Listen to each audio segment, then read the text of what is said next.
ছোটবেলা থেকেই আমাদের এলাকার মধ্যে মন্দির, মসজিদ, গির্জা, প্যাগোডা অলমোস্ট একই জায়গাতেই থাকে, খুব বেশি দূরে থাকে না। তো যখন নামাজ হবে তখন চেষ্টা করবেন আপনারা আপনাদের যে সাউন্ড, অতি উচ্চ স্বরে যে সাউন্ড বাজে, সাধারণত ইয়াং ছেলে পেলে যারা থাকে তারা এই কাজগুলো করে। পুজো উপলক্ষে পাড়া বা মহল্লার পাশে একটা সাউন্ড স্পিকার দিয়ে জোরে জোরে গান বাজাচ্ছে, বাট একটু বুঝতে হবে যে এই সময় যে নামাজের সময়গুলো হবে ওই সময় যাতে আমার ধর্মীয় সম্প্রীতিটা বজায় থাকে, অন্যের যাতে ক্ষতি না হয়। আমাদের কোনো ধর্মই কিন্তু আমাদেরকে এই শিক্ষাটা দেয় না যে আমি আমার অনুষ্ঠান পালন করতে গিয়ে আরেকজনকে বিব্রত করছি বা ক্ষতি করছি।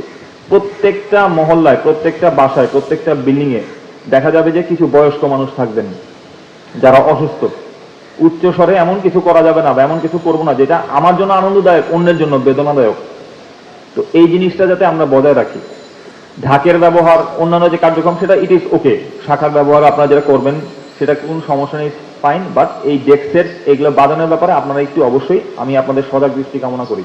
এবং রাত্রিকালীন স্পেশালি বাজে এগুলো ইয়াং যারা হবে সাধারণত রক্ত গরম আনন্দ উৎসব করার জন্য করছে, একটু বুঝাতে হবে। আপনারা যখন আসবে মন্দিরে বা করবে তখন এটা আপনারা একটু বুঝাবেন যে অন্যেরকে ক্ষতি করবে, অন্যকে বিরক্ত করে কিন্তু নিজের উৎসব পালন করাটা বেসিক্যালি কারোর জন্যই কামনীয় নয়।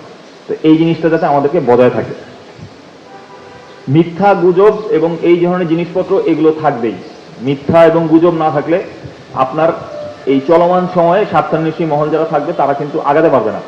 এই জন্য করণীয় কি, আপনার যদি ন্যূনতম কোনো ব্যক্তিকে দেখে সন্দেহ হয় যে ওনার চালচলন সন্দেহজনক, ওনার কার্যক্রম সন্দেহজনক, সাথে সাথে আইন শৃঙ্খলা রক্ষাকারী বাহিনীর কাছে ওনাকে হস্তান্তর করুন।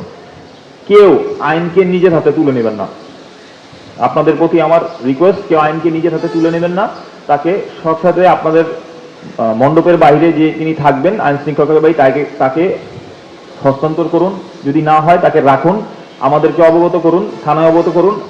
আমি কথা দিচ্ছি আমাদের পৌঁছাতে যতক্ষণ, শুধু ক্যাম্প থেকে পৌঁছাতে যতক্ষণ, ততক্ষণ পর্যন্ত হোল্ড করে রাখবেন। বাট কোনো বিষয় নিয়ে মারামারি, ঝগড়া বিবাদ, ফ্যাসাদ, একটা ঘটনা তৈরি হয়ে যাওয়া, হাইপ হয়ে যাওয়া, এইসব জিনিস যাতে আমাদের মধ্যে না হয়। আমি আবার বলছি, অনেকে হয়তো চেষ্টা করতে পারে যে একটা সিচুয়েশন তৈরি করে কোনো মতে এই জিনিসটাকে দিয়ে একটা হাইপ তৈরি করা যায় কিনা, ভাইরাল হওয়া যায় কিনা, এই জিনিসটার সুযোগটা যাতে আমরা না দেই। আমরা যদি খারাপ ব্যক্তিকে খারাপ কাজ করার সুযোগ দেই, উনি এটা আরো করবেন। কারণ মনে রাখবেন, অনেকের জন্য এটা টাকা কামাই করার একটা রাস্তা। ভাইরাল হয়ে বা একটা চটকদার কথা বলে কাজ করা, তার জন্য এটা ব্যবসা। বাট আপনার এবং আমার জন্য কিন্তু এটা ব্যবসা না। তো সেই জন্য আমরা চেষ্টা করব যে এই ধরনের কার্যাবলী করে কেউ যদি চেষ্টা করে কোনো সিচুয়েশন ক্রিয়েট করে, আমরা এটাকে আগে ডিফিউজ করে দিব এবং সাথে সাথে তাকে থানায় বা সেনাবাহিনীর কাছে হস্তান্তর করবেন। আমরা আমাদের সিস্টেমে তাকে জিজ্ঞাসাবাদ করে আইন অনুযায়ী যে ব্যবস্থা আছে সেই ব্যবস্থা আমরা গ্রহণ করব। সোশ্যাল মিডিয়াতে আমরা যা দেখি, যা শুনি, সব কিছু বিশ্বাস করার কিন্তু অ্যাকচুয়ালি কোনো গ্রহণযোগ্যতা নাই। বাংলাদেশে আমি যেখানে বড় হয়েছি বা যেখানে আমি আমার জন্ম, সেইখানে আমার সকালেই ঘুম ভাঙতে হচ্ছে মন্দিরের ঘন্টার শব্দ শুনে অথবা আপনার উলুধ্বনির যে শব্দ শুনে। আমার বন্ধু বান্ধব, আপনাদের আত্মীয় স্বজন সবাই যদি বলি, দেখবেন যে ঘুরে ফিরে হয় মুসলমান, বৌদ্ধ, খ্রিস্টান, আমরাই। আমাদের বাংলাদেশের মতো সৌহার্দ্যপূর্ণ সম্প্রীতি পৃথিবীর অন্য কোনো দেশে নাই। এটা পসিবল না। আমাদের কোনো সময় এই সংখ্যালঘু, সাম্প্রদায়িকতা, এই সমস্ত কথাবার্তা আমাদের বাংলাদেশ সেনাবাহিনী, আমরা গভীরভাবে বলি, আমাদের বাংলাদেশের মানুষের ডিকশনারিতে এই সাম্প্রদায়িক কথাবার্তা নাই। বাট আমরা এই যে কিছু মহল নিজস্ব কার্যগুলি চরিতার্থ করার জন্য এই ধরনের সিচুয়েশন ক্রিয়েট করার চেষ্টা করে যে উনি হিন্দু, উনি মুসলমান, উনাকে এইভাবে অপমান করা হলো, উনাকে এইভাবে করা হলো। এই জিনিস ব্যক্তিগত শত্রুতার জেদ ধরে কেউ যদি কোনো কার্যবলী সম্পাদন করে ওইটাকে সাম্প্রদায়িক লাইনে প্রবাহিত করতে চায়, এটা কিন্তু একটা গর্হিত অপরাধ। তো আমাদেরকে বুঝতে হবে, ঠান্ডা মাথায় চিন্তা ভাবনা করতে হবে কেন সিচুয়েশনটা হলো, কি কারণে হলো।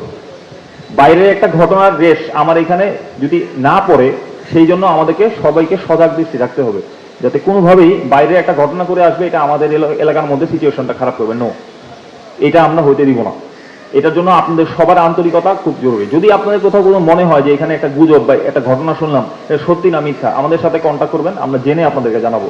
বা কেউ নিজের হাতে আইন তুলে নেওয়া, একটা কমেন্ট করে দেওয়া, একটা মন্তব্য করে দেওয়া, একটা সিচুয়েশনকে গরম করে দেওয়া, এরকম যাতে আমরা না করি, এই জিনিসটা কেউ মাথায় রাখবেন। একটা সুইপিং কমেন্ট, আমি একটা জিনিস জানি না, একটা জিনিসের দেখে একটা কমেন্ট করে দিলাম, বক্তব্য দিয়ে দিলাম, বা একজন পাগল বা অপ্রকৃষ্ট ব্যক্তি বা একজন ব্যক্তি কোনো ধান্দার মধ্যে এসে একটা কথা বলে আমাকে উত্তেজিত করে দিল, আমি ওনার সাথে ঝগড়া বিবাদ সাথে লেগে গেলাম, সিচুয়েশন কিন্তু চেঞ্জ হতে সময় লাগবে না। এই জন্য আমাদেরকে একটু ধৈর্যের সাথে মানসিকতার সাথে এগুলো মোকাবিলা করতে হবে। যখনই আপনি এই ধরনের সিচুয়েশন পাবেন আমাদের কাছে দিয়ে দেন, আমরা বাকিটা যা বোঝার বুঝে নেব। বা কোনো অবস্থার পরিস্থিতিতে আমরা যাতে কাউকে সুযোগ না দিই যে মিথ্যা গুজব বা কোনো কিছু রটানোর জন্য। আমাদের গোয়েন্দা সংস্থার পক্ষ থেকে সার্বক্ষণিক মনিটরিং বিদ্যমান। আমাদের যে গোয়েন্দা সংস্থা আছে, আমাদের সকল বাহিনীর প্রত্যেকেই সাদা পোশাকে মাঠ পর্যায়ে কার্যক্রম চলমান রেখেছেন, প্রত্যেকেই যার যার জাংশন পয়েন্টে দেখছেন। এখনো পর্যন্ত আমরা সৃষ্টিকর্তার কৃপায় কোনো ধরনের কোনো হুমকি বা কোনো ধরনের কোনো থ্রেট আশা করছি না। যেখানেই আমরা পাচ্ছি যে কোনো ব্যক্তিকে যে উনি কোনো নির্দিষ্ট দল বা ধান্দা বা কোনো কিছুর মধ্যে আগমন করছেন, আমরা ওনাকে ডিফিউজ করার চেষ্টা করছি, যাতে আমাদের অন্তত ওয়ারি এবং ড্যামরা এলাকায় এই ধরনের সিচুয়েশন তৈরি না হয়। এই ব্যাপারে আপনারা নিশ্চিন্ত থাকবেন। যেভাবে আপনাদের পূজা করার কথা, আপনাদের বাপদাদারা যেভাবে কাজ করে গেছেন, আমাদের পুনরায় আগে বাংলাদেশে যেভাবে যে ওইভাবেই করবেন। আপনাদের যেখানে বিসর্জন দেওয়ার কথা সেখানেই দিবেন, যে পূজা হওয়ার কথা, যে সময় হওয়ার কথা, যে রীতি রেওয়াজে হওয়ার কথা সেটাই করবেন। আপনাদের যেভাবে করার কথা আপনারা নিশ্চিন্ত মনে নিঃসংকোচ চিত্তে এই কাজটা করে যাবেন। আমাদের পূজা মণ্ডপের প্রত্যেকটা পূজা মণ্ডপের জন্য আপনারা আপনাদের যে নিরাপত্তা বলয়, অবশ্যই আপনাদের যে ভলেন্টিয়ার থাকবে বা লোক থাকবে তাদেরকে ব্রিফ করবেন। পূজা মণ্ডপে অনেক মহিলারা আসবেন, নারীরা আসবেন, বাচ্চারা আসবেন, শিশুরা আসবেন। ওখানে যাতে আপনাদের মধ্যে থেকেও কোনো ব্যক্তি বা কেউ এমন কোনো সুযোগ না দেয় যে নিজস্ব বিশৃঙ্খলার সৃষ্টি হয়, এমন কোনো মন্তব্য করে বসলো বা এমন কোনো একটা আচরণ করে বসলো যেটা অন্যের জন্য মানহানিকর, এরকম যাতে সৃষ্টি না হয়, এইগুলোর ব্যাপারে সজাগ দৃষ্টি রাখতে হবে। সর্বোপরি আপনাদেরকে একটা কথা বলতে চাই যে আমরা 9ম পদাতিক ডিভিশনের অধীনস্থ সেনা ইউনিট।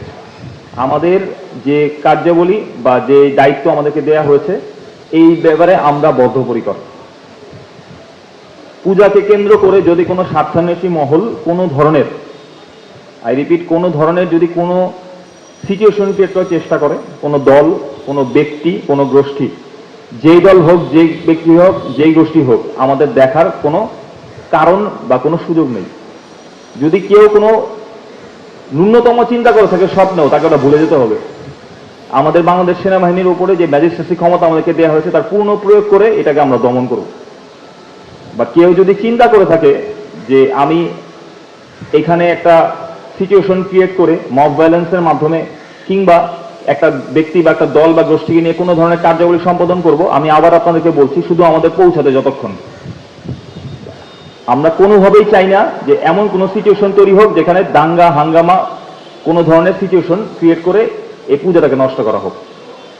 আমাদের 9ম পদাতিক ডিভিশনের যে আদেশ ইজ ভেরি ক্লিয়ার। আমাদের জন্য, সেনাবাহিনীর জন্য কোনো জাতি, ধর্ম, গোত্র, জাত, কোনো দল, এগুলা আমাদের কাছে কোনো বিষয় না। এগুলো আমরা কগনিজেন্সিতে নিতেও চাই না, নিবও না। আপনি যদি সিআরপিসির রুল ভাঙেন, আমাদের স্পষ্ট 1898-এর 12-1 এবং 17 ধারা অনুপাতে আমাদের টোটাল 17টা ধারায় ম্যাজিস্ট্রেসি ক্ষমতা দেওয়া আছে। আপনি যেই হন বা যারাই হন, যদি কোনো সিচুয়েশন ক্রিয়েট করেন, আইনত যে বিধান আছে সেই আইনের বিধানের মধ্যে থেকে আমরা ব্যবস্থা নিব।